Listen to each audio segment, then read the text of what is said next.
Starting with breaking news here on the Mike and Molson Too Good for Radio podcast. Everything's breaking news, 24/7 news cycles. It's hard to stay connected to everything. I mean, there's so much going on, especially in politics. With the Trump trial going on and the college protests and everything. And it's just dominating the news. But you obviously have come here to find out what is going on in Kansas pubic hair politics. Because if there's Welcome to the Mike and Molson Radio Too Good for Radio podcast. And she'll like it too, because this involves her and her pubes. Yes.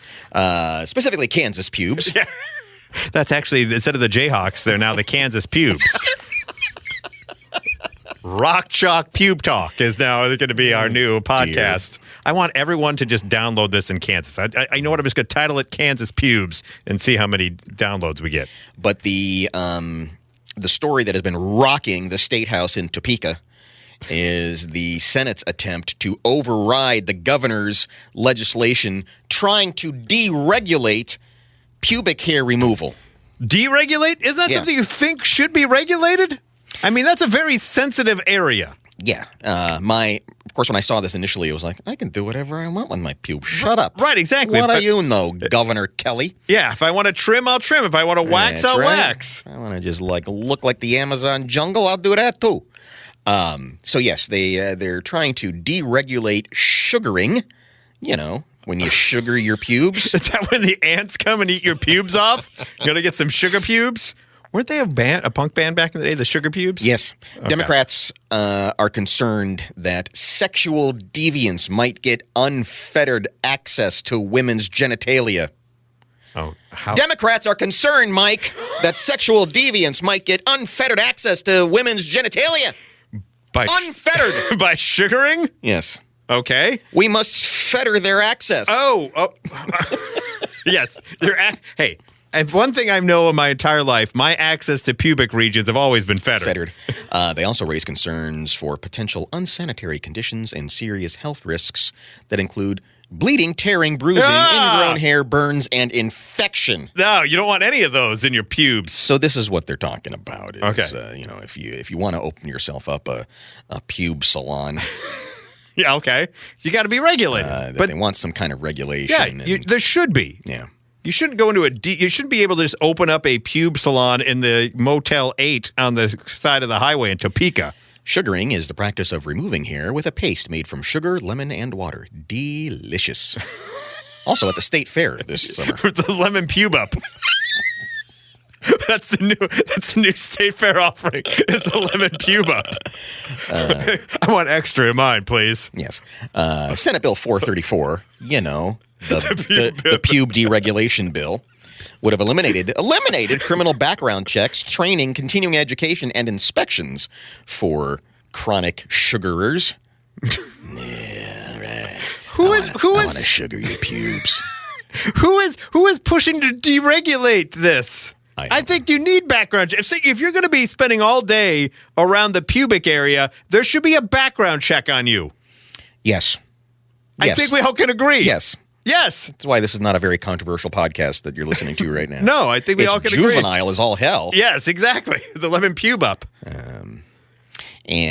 So there are so senators are going back and forth. What's the argument for those who are deregulating it? They want a more free market pube economy? The governor says deregulating sugaring risks contamination, improper infection control, and potential safety issues involving minors. I'm not willing to undermine the Kansas Board of Cosmetology's expertise and threaten the long-term health and safety of Kansans. Meanwhile, Senator Beverly Gossage said she was confused by the governor's veto message. All that she mentioned was something to do with concern that this might be a medical issue of some kind.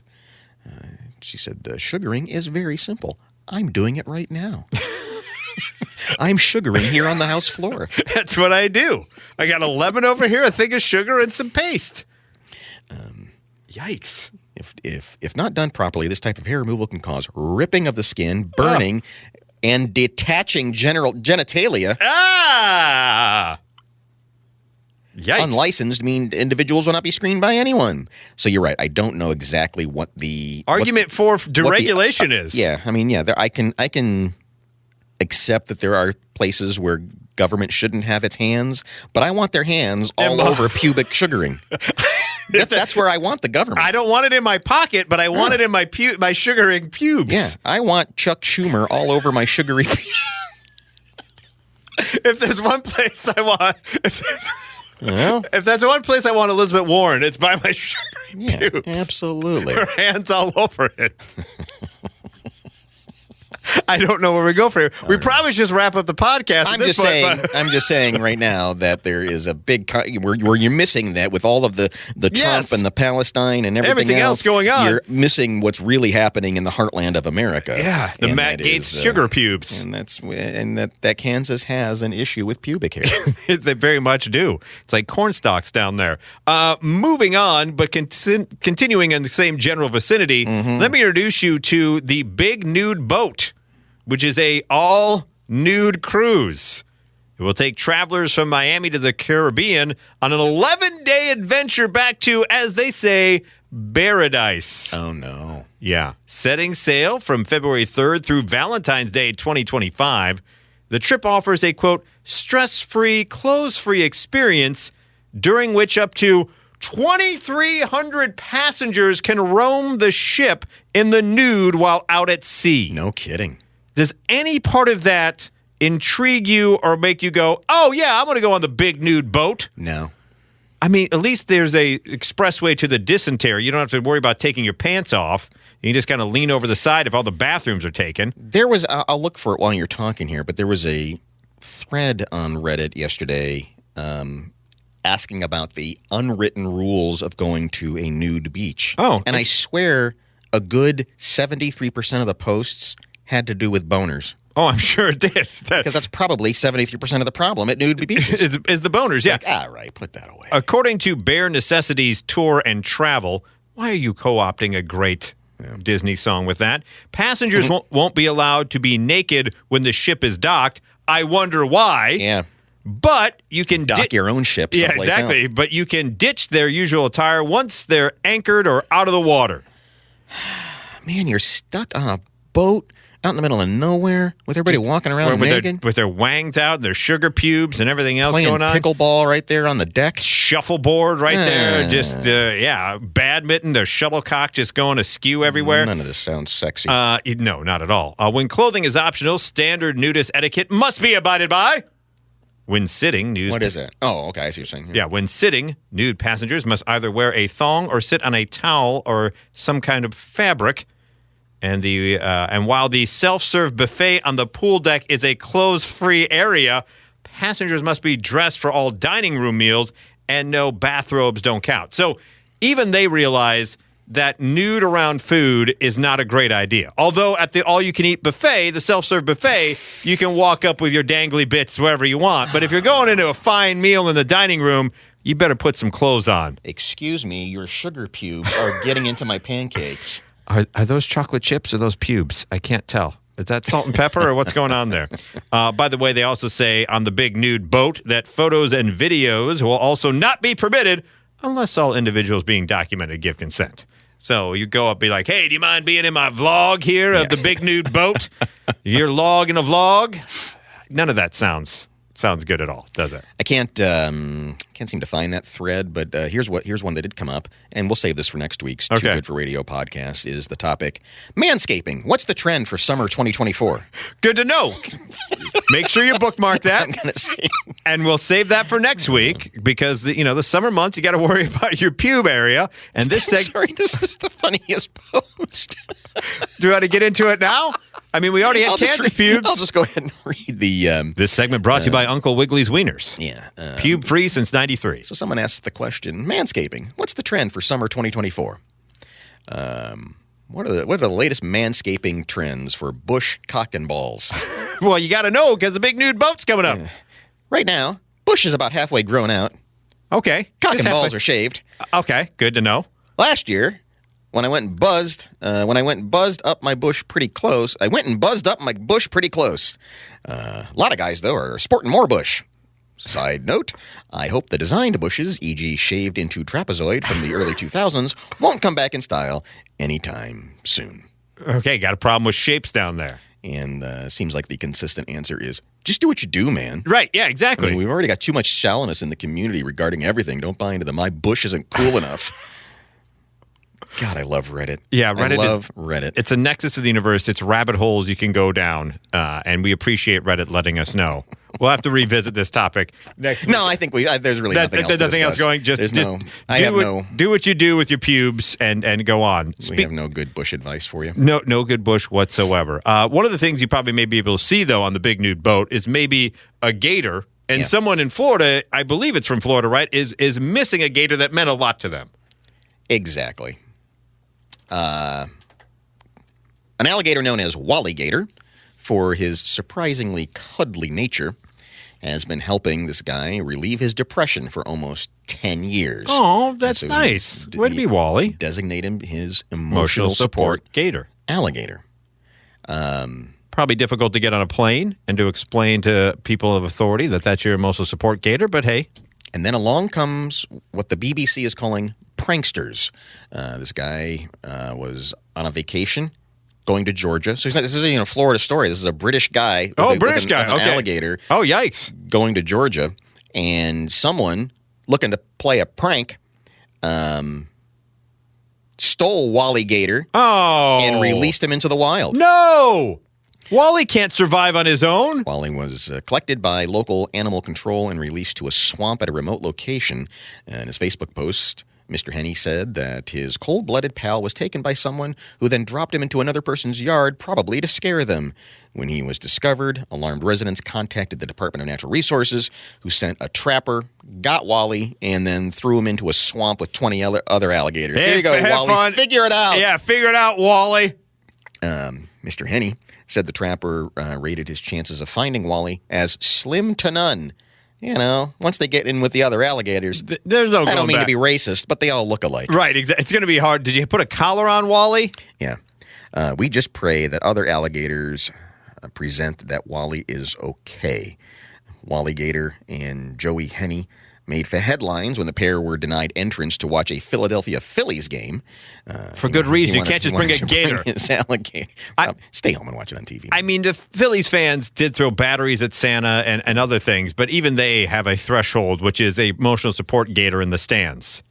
And Mr. Henney believes Wally has helped him out of a deep emotional depression over the years. I've never met an alligator that will not bite you, Mr. Henney said. You fool around with a head like this. Yak, yak, yak. Their instinct is to grab you with their teeth. You can reach and rub his tongue, and he refuses to close his mouth, but we don't know why. Wally, 9 years old, now on the loose in Georgia. If you see any, please contact this poor old man who just wants his emotional alligator back. Do you think Wally needs to find an emotional support person? Like poor Wally Gator's just going to walk up to random people, be like, I need an emotional support person, and then just people start clubbing him or something. He's like, I just want to be your friend. Yeah, and all the other alligators are stealing the, nesting bird eggs and everything, and Wally's like, hey, we don't do that, man. Exactly. We're emotional alligators. Now, shut up, Wally! Just shut your mouth. Jeez. Be a gator. God, who invited this guy in here? Put the purse down and come here be an alligator. Eat this egg. Eat it. Eat the egg, Wally. I don't care.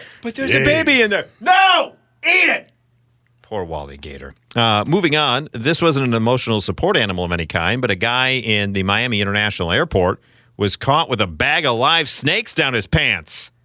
Gadzooks. What are you doing? TSA officials called the police after the man was stopped at a checkpoint in the airport. The snakes were turned over to the Florida Fish and Wildlife Conservation Commission. It's not known if the man was arrested or facing any charges. He should. Yeah. He should be arrested, and the punishment should be never to be able to be allowed on a flight again. Shoving a bag of snakes down, even if it's baby snakes, it's a bag of snakes on your pants. So is he a smuggler? Is that what's going on? I guess, yeah. We always hear about they have the exotic pet trade and everything else. So he's trying to bring these snakes in to get a pretty penny, and he's shoving them down his. How that can't be comfortable. I don't care how much bag in between you and your bags, it still can't be comfortable to have a snake being able to wiggle around in that general vicinity there. I don't want any part of that. No, thank you. No, certainly not. No, thank you. No, thank you. Moving on from the snake in the pants to puppy yoga is a thing that also is causing some issues. I guess so. Italy's Ministry of Health is all upset about puppy yoga. How can you be upset about that? Why? How can you be upset about puppies?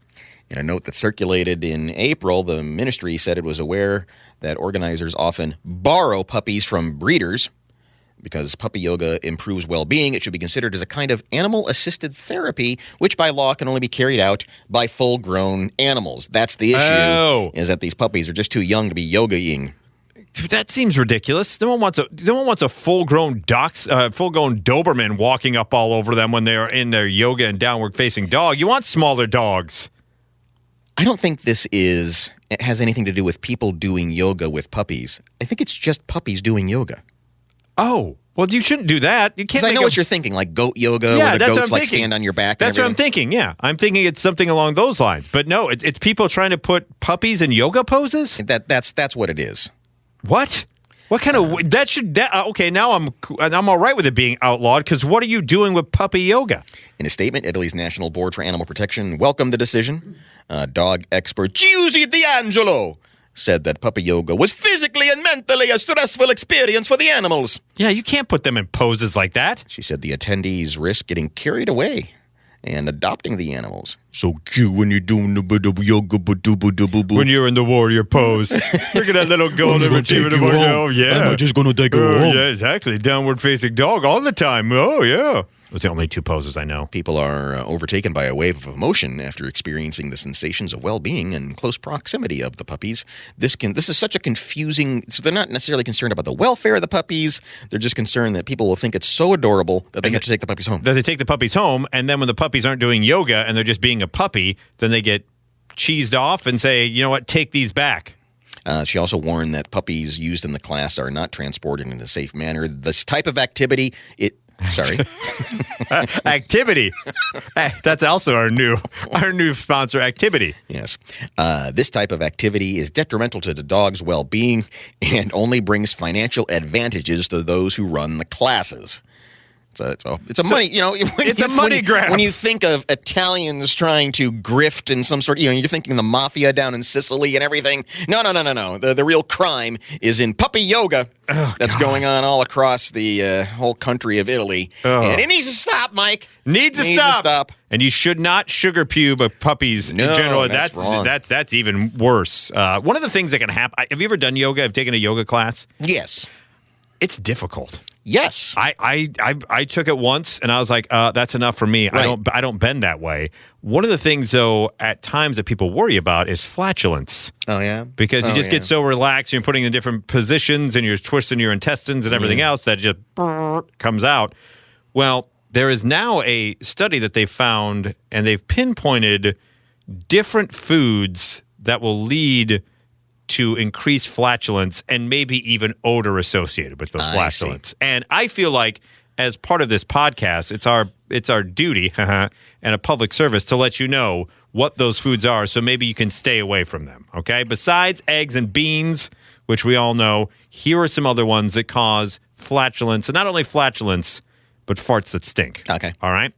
They say beef and pork are some to stay away with because beef contains an amino acid which contains sulfur. When the body breaks this down, gut bacteria turn into a sulfur compound causing foul flatulence. So if you're going to go and think about getting a big steak or a big old greasy hamburger, right, just be warned, just know. When you let it rip later, they say the fatty pieces of beef and pork can actually slow down digestion and take a full 2 days to digest. Gives it more time to ferment in the gut, increasing the likelihood of smelly gas. Just sitting there fermenting, waiting for the most inopportune time to come out. Next on the list of those foods that make you fart more and make it stink, garlic and onions. It's not just your breath that stinks. Mm-hmm. It's your... At the other end, yeah, too, exactly. Because garlic's full of compounds that are also found in onions, leeks, scallions, and wheat. Human digestive system cannot metabolize those compounds. So these foods can ferment in the gut. Chicken, also on there. Okay. Because that contains sulfur as well. Fried chicken is also high in fat, and so that can... all the fermentation process. I'm starting to get the sense that most things you eat might be... Well, there's a couple here. Causing gas. Yeah, artificial sweeteners are also verboten when it comes to not wanting to toot because you can't break it down. So things like stevia and aspartame, which are often found in diet sodas, high fructose corn syrup, can also cause excessive gas and or diarrhea. People with irritable bowel syndrome should be especially cautious about the amount of sodas and sweets that they consume.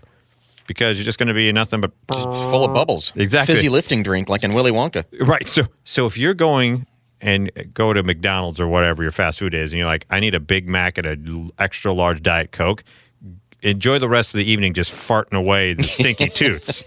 And finally, they say high fiber foods also are a little bit wary of the farting, because they say foods healthy and high in fiber, like including broccoli, asparagus, and cabbage, take longer to digest, allowing more time to ferment in the large intestine. So it's a fermentation thing. You want stuff that can digest quickly, because if it sits around there too long, it's just waiting to be exploded out and just clearing a room. I see. So you got to watch out for that. And they say, by the way, to let everyone know, flatulence is a natural part of life. The average person, how often do you think the average person passes gas in a day?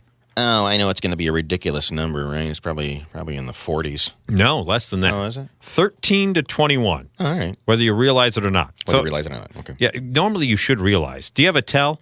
I always have a tell when You mean one's that something's coming? Yeah. I mean, for people, I have the lean. I can't help it, but like, there's sometimes I just got to get the lean in. Which is why you can't do yoga. Right, because then it, I lean. You've trained your buttocks to release. When it leans a certain way, that it's coming out. And that's just going to happen. So that's why I can't do yoga. That's why I can't stretch to the right either. Yeah. So when over there's doing the downward dog, you're doing the sphincter release. Hey-o! I think that also is something to be banned by Kansas. Yeah. What do we got? Let's go to Colorado. Year? Yeah. Where cops were called. This is a really one of those heartwarming cop stories that you like to hear. I like that we're going to end on an uplifting note here. So here we are in Colorado. It's cold outside, and there is a woman screaming her head off. Uh-oh. Something's going on. She being attacked? And did they save her life? So neighbors start to call and say there is a woman who's screaming out in the front yard. I don't know what's going on. You got to get over here fast. They show up only to find out she's pregnant and going into labor. Ow! By herself. So she's on the front porch by herself. Why is she not inside? I don't know. Maybe she just made it out. She's like, oh, I don't want to slip on the ice. I got a baby in here. She her water had broke and she was in labor. So the officers stayed with the woman to make her comfortable, and then, sure enough, here's a baby coming. The miracle of life. So, and the baby boy starts turning blue because it's cold outside. Oh, no. So they have to, burn the house down for a fire or something? Or officer runs into the house, gets a bread tie to tie off the umbilical cord. Okay. Why didn't he just take the woman back in the house? You know what? Whatever. He's doing a good job. She's delivering a baby. You can't really hold that for 1 second there, sweetie. I'm going to get you back inside. Another one went to the neighbors, got some towels, got some blankets, kept everybody warm. Third officer is still with the new mother, tied off the umbilical cord, cut it, and quick thinking on that guy. Got the baby boy in the car where it was warmer. All right, perfect. Job Suddenly, baby stops breathing. Uh-oh. So the cop in the car starts doing CPR and chest compressions. Staying alive. Still medical personnel. Yeah, okay.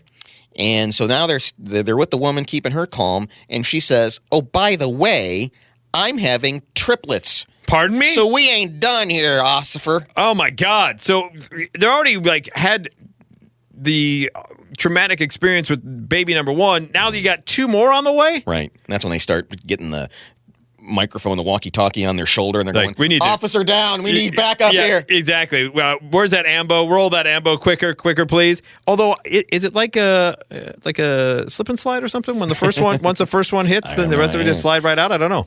Baby boy number 2 comes. Officers deliver another one. Tie off the umbilical cord. Get him into the ambulance. And then head to the hospital. And then baby number 3 comes and was able to they deliver that one. What a story. In a statement, the boyfriend said the triplets, Billy Bob, Burt, and Kikutaru. Wait, what's that? Billy Bob, Burt, and Kikutaru were born 14 weeks early, so nobody knew this was even... That's a weird amalgamation of names, by the way. And this article has photos of all of them. So we got Billy Bob Leonard and Kikutaru Allen Leonard. Where does Burt Asayo Leonard? Where does Kikutaru come from? I don't know. That does seem like the odd man out there, doesn't it? Yeah. Kikutaru's not going to... Are they all boys? They're all boys. Okay. So when they go to class, you got Billy Bob, you got Burt, and then Kikataru all of a sudden comes in. What are they going to nickname him? Yeah, I don't know. It's and he's gonna feel a little weird, right? Just like, well, how come my brother's got these awesome names and here I am? No, I think the exact opposite. Yeah. If you're Billy Bob or Burt, you feel like you got the short end of the stick. You got cool ass Kikataru That's over true. there. And what are yours? My name's Billy Bob. I'm Kikataru. Oh, that your brother? Yeah, that's Billy Bob. What? Statement from the police. The Greeley police chief says, we expect our officers to do great work in the community every day. It's ingrained in our core values. Even with the lofty expectation, I'm amazed at the teamwork, ingenuity, and care our officers provided as this mother to her 3 new baby boys, born on a porch In Colorado. Kikataru, Billy Bob, and Burt. Burt. Poor Burt. It sounds like it does sound like a hipster folk trio. It does, yeah. Hey, welcome to the stage, Kikataru, Billy Bob, and Burt. And Meg. And Meg. So there you go, ladies and gentlemen. Covering all the hard-hitting news from Sugar Pubes to Kikataru, Billy Bob, and Burt. Oh, that's right. Sugar Pubes was in this episode. I've already blacked out from the beginning of this. And everything in between. Snake Pants, Big Nude Boat, Sugar Pubes, and everything in between. Play this for your lady. Yes. She'll like it too.